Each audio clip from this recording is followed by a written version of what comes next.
SMA Negeri 1 Kediri, atau yang lebih dikenal sebagai SMAS, merupakan sekolah pertama di Kediri dan memiliki nilai sejarah yang tinggi. Dahulu, tempat ini pernah dijadikan markas tentara Belanda, sehingga menyimpan banyak kisah bersejarah. Namun, tidak hanya sejarah yang menarik, SMAS juga dikenal dengan berbagai cerita horor yang beredar di kalangan siswa. Apakah cerita-cerita seram tersebut hanyalah mitos? Ataukah ada fakta di baliknya? Mari kita simak keselanjutannya.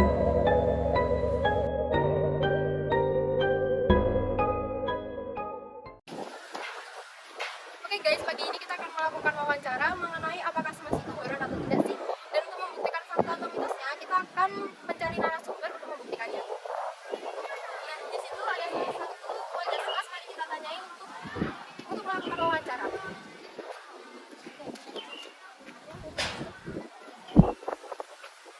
Kak, kami akan melakukan wawancara. Apakah kakak bersedia untuk kami wawancarai? Ya, sedia. Sebelumnya, nama kakak dan dari kelas mana? Nama saya Wawan dari kelas 11 ya. Jadi di sini kami akan bertanya terkait, kan banyak kan kak cerita-cerita horor itu dari SMAS. Kalau SMAS itu sekolahnya tertua dan banyak cerita horor di dalamnya. Itu menurut kakak itu fakta atau mitos sih kak? Kalau menurut saya sih fakta ya. Kakak menjawab fakta itu apakah ada pengalaman sebelumnya? Bagaimana kakak bisa menyimpulkan bahwa itu fakta? Menurut pengalaman pribadi saya kan mengikuti salah satu organisasi itu ada program kerjanya itu contohnya juru malam. Nah, waktu saya jalan dari kantin mau ke lapangan itu, saya tuh melihat dari kejauhan tuh waktu malam hari. Gandul itu terlihat ketutupan seperti kayak ada tembok hitam, jadi kayak nggak terlihat sama sekali. Nah, sewaktu saya jalan ke lapangan itu, saya terdengar suara hentakan kayak ada orang terus. Menurut cerita di SMAS ini, ada tentara Belanda yang nggak punya kepala, ini pasukannya tuh kayak melakukan. Pada saat kakak di lapangan itu bagaimana perasaan kakak mengenai hal tersebut? Yang pertama saya kayak memastikan itu benar atau tidak. Ya seperti saya tuh kayak shock, langsung diam. Tapi tetap ada dengar suara. Itu kayak saya langsung cepat-cepat kabur sama kayak takut juga sih. Itu jadi SMAS itu pada saat malam hari itu horor gitu ya kak? Kalau menurut saya sih iya. Terus perasaan kakak juga kan pastinya takut ya kak? Iya. Tapi itu menurut pandangan orang-orang lain itu kalau misalkan orang lain nggak merasakan itu mungkin nggak percaya sepenuhnya. Iya benar pasti. Baik kak, terima kasih atas wawancara pagi ini. Dan oke guys, kita akan mencari narasumber yang lainnya untuk kita wawancarai. Nah guys, kita sudah menemukan narasumber lainnya, mari kita wawancarai. Sebelumnya permisi kak, apakah boleh minta waktunya untuk wawancara? Sebelumnya dengan siapa dan dari kelas mana sih kak? Perkenalkan, saya Mario Satriaji dari kelas Desa. Kak Rino. Nah, menurut Kak Rino, pernyataan semas itu horor itu mitos atau fakta sih? Kalau menurut saya sendiri, Fakta ya. Kalau Kak Rino mengatakan bahwa itu fakta, apakah pernah mengalami kejadian yang hal-hal aneh gitu? kalau menurut saya sendiri kan semua sini masuk karena jalan Belanda istilahnya. Dan itu masih banyak sekali hal-hal mistis dalamnya. Kalau pengalaman sendiri, saya pernah mengalami kejadian horor pada waktu saat saya lulus di sekolah. Waktu itu saya lagi mempersiapkan acara tugas itu, dan itu kan teman-teman semua lagi mempersiapkan dan di lapangan mandiri. Nah itu saya agak bingung sedikit karena saya tuh mengarah ke kelas di sini, di sini. Nah itu saya lihat ada kayak orang jalan agak tinggi, katanya besar. Jadi lewat itu, saya nggak ngerti apa itu. Kalau saya pikir teman-teman saya juga, teman-teman saya di sini juga saya. Pas Kak Rino menemui hal yang sosok tinggi, berjalan itu perasaannya gimana sih? Perasaan saya tidak takut, tapi gimana ya, emang banyak di sini loh, jadi nggak biasa gitu. Selain itu ada cerita horor lagi sih kan, Kan tempat itu banyak loh. ya. Kalau mungkin saya sebutkan aja ya. Nah, yang pertama Desa Berindu. Ya, Saya di Desa Berindu itu ada kan ada dua minggu. Ya. Nah, dua itu katanya orang bisa berubah jadi manusia kecil dan manusia kecil itu. Itu pernah temen yang atasnya. Kalau Kak Rino sendiri apa pernah menemui? belum, saya itu belum pernah. Oh belum pernah. Jangan, jangan. Terus apa dia di Bengkulu dan ada lagi katanya itu ada orang yang menggantung kan beberapa orang bunuh diri atau kayaknya dua orang atau tiga. Terus ada lagi biasanya anak-anak kita yang nemu. Ya, di lapangan itu ada orang Belanda itu dari Salman. Banyak sebenarnya. Terus ada kalau di sini tuh biasanya sebenarnya Vincent. Vincent itu manusia Belanda, besar, badannya besar, tinggi, tapi kan berkepala. Itu biasanya di mana ya? Biasanya itu di warung kelas 11, kalau nggak anak kantin, di bangku ini biasanya juga. Parkiran, ya parkiran itu ada, tapi kurang tahu apa. Ya belum mau parkiran. Kemarin tuh saya kan juga pulang agak malam, karena habis parkir. Terus habis itu saya bawa kan saya terus tiba-tiba kita apa saya tuh refleks buat kembaliin ke laki laki itu saya kembaliin di tiba-tiba ada orang jalan ke arah lorong mau ke lorong organisasi lewat yang jalan lele itu atau ya yang jalan lele itu dan saya kan lagi di parkiran saya ada bukan ada orang itu orangnya lari atau gimana jalan biasa nggak tahu itu orang atau bukan orang nggak tahu. Menurut semua cerita yang disebutkan tadi yang paling menyeramkan itu yang mana? Saya pas pagi di kita dulu aja. Kita baru lagi. Malam-malam lagi. Ini malam-malam lagi kan. Malam-malam itu saya ngambil tes saya di jalan di organisasi saya. Gabung sama organisasi lain. Pokoknya orang saya itu gabung, gak ada skaknya.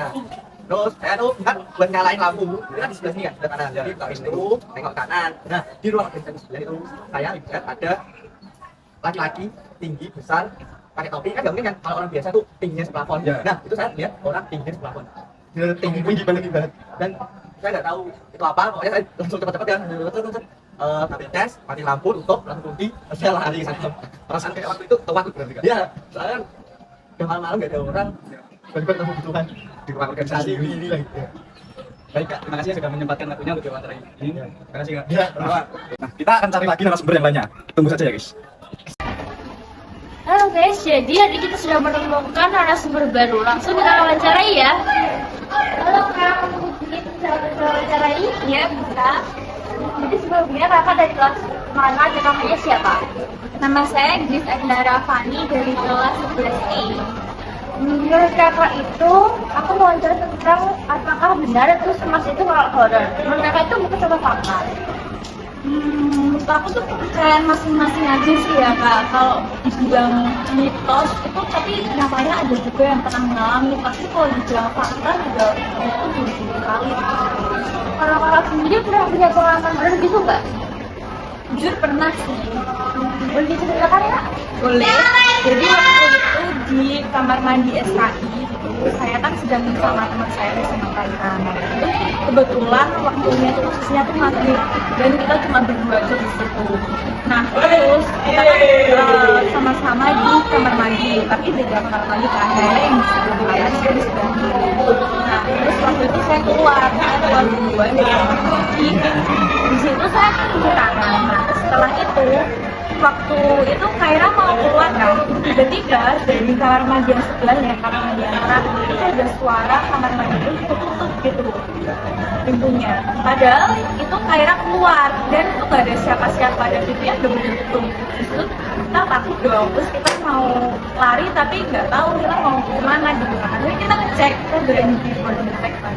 Terus itu bener kita buka dan nggak ada siapa-siapa. Terus itu terus ngomongnya kamu udah dibuat terus sampai ngecek juga ya. Aduh, terima kasih ya Kak pengalamannya. Sama-sama. Oke guys, kita lanjut cari narasumber lainnya. Oke, jadi kami akan mencari narasumber terakhir kami. Misi Kak. Halo. Kakaknya Miss Kia. Boleh. Sebelumnya dari Kak siapa dan dari kelas mana? Aku Nora dari kelas 11 Kak. Aku Nisa dari kelas 11 Kak. Jadi di sini kan mau wawancara ini. Jadi kan ada statement kalau Mas itu adalah sekolah horor. Menurut kakaknya ini termasuk mitos atau apa sih Kak? Kalau menurut aku sih fakta ya. Aku juga fakta sih, soalnya kita ada pengalaman yang cukup Kalau boleh diceritakan itu pengalaman apa? Kalau aku ya, aku sendiri itu pernah 2 kali ngalamin ada barang hilang yang itu udah dicari bareng-bareng. Terus itu posisinya nggak mungkin di situasi orang bercanda, karena tiba-tiba ketemu. Tapi yang paling aneh itu waktu di lapangan basket, waktu itu kan lagi ada kegiatan organisasi. Terus aku tuh pegang banyak barang di ID card. Terus temen aku tuh ada yang pegang satu ID card. Terus satu itu namanya adalah kita cari, kita pegang bareng-bareng dan aku itu juga yang megang, aku buka bareng-bareng. Temanku yang di samping aku tuh juga ikut membuka itu. Jadi nggak mungkin aku yang salah kurang buka. Terus nggak ada ID card yang dicari. Ya udah kan tiba-tiba temen aku muter lagi. Terus habis itu aku mau ngasih ID card ke orang lain. Aku ngangkat, ternyata di bagian belakang sendiri yang benar-benar ada atas itu ada ID card yang saya pegang. Padahal sebelumnya nggak ada. Itu siang-siang sebenarnya berapa kali? kalau kakaknya sendiri, kalau aku dari aku sendiri itu pernah ngalamin kejadian horor di SMAS. Itu kebetulan dirasain semua anggota OSIS, yaitu di saat kami lagi lembur malam, terus sampai benar-benar malam jam 10-an itu kami diganggu sama ada di karakter, yaitu satu angkatan, 2 angkatan aku dan angkatan kakaknya itu sama-sama ngedengerin ada orang yang nari malam di auditorium. Ada suara gamelan dan juga itu kayak banget. Ada yang kita udah di rumah. Cuman uniknya tuh waktu itu kayak suara itu nggak ada sampai aku sama Nala keluar. Habis itu suaranya tuh ada. Terus kita tuh cuma nyium bau aja. Terus habis itu kembali. Kita nggak dikenal apa kayak seakan-akan kayak kita tuh ditunjukin jalan biar kita nggak dikenal. Terus pas itu aku juga bilang evaluasi. Terus temen aku Adit sama Dika itu dia kan ambil barang juga di sebelah aku gitu. Mereka aku ambil barang tuh dengan cara begitu. Tapi anehnya aku nggak gitu yang Terus uniknya orang-orang dari negara itu besoknya itu ada kejadian aneh. Apa itu Anissa waktu menjalani program kerja itu kan lewat gudangnya dekat auditorium. Nah dia masuk badannya pucat. Akhirnya dia pingsan. Jadi tim saya tuh yang waktu di ruang auditorium. Jadi aku habis dari udah itu habis aku masuk ke auditorium jalan itu menurutku nggak masuk akal. Soalnya aku disarankan aku nggak pusing, aku jadi bersehat gitu. Juga aku Dan itu pingsannya itu benar-benar bibirnya itu putih banget. Kayak orang yang sakit tapi sakitnya sebentar. Terus ada pengalaman lagi waktu kita lebaran juga. Terus waktu lewat sini ada yang kita kan lagi main-main nih nyoba bagian buat kalau nggak salah antara petani. Oh iya, nah itu teman-teman kan nyoba bagian di sini. Nah teman-teman katanya juga ada orang lain di kalau main sini. Ya, habis itu ya sudah kaget orang benar-benar mandi kayak siapa sih yang mau mandi di sini? Padahal nggak ada lampu loh. Kayak Itu malam ya?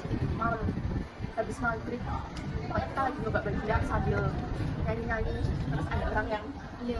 mandi. Pasti ngeri banget sih kak. Dari saya dengar dari cerita kalian tuh pasti ngeri banget ya. Jadi menurut kalian itu semas atau sekolah sama kayak terima kasih sebelumnya.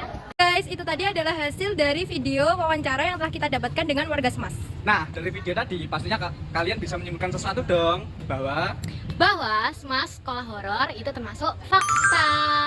Ya benar sekali. Dari hasil wawancara kami juga dapat menguatkan pernyataan tersebut.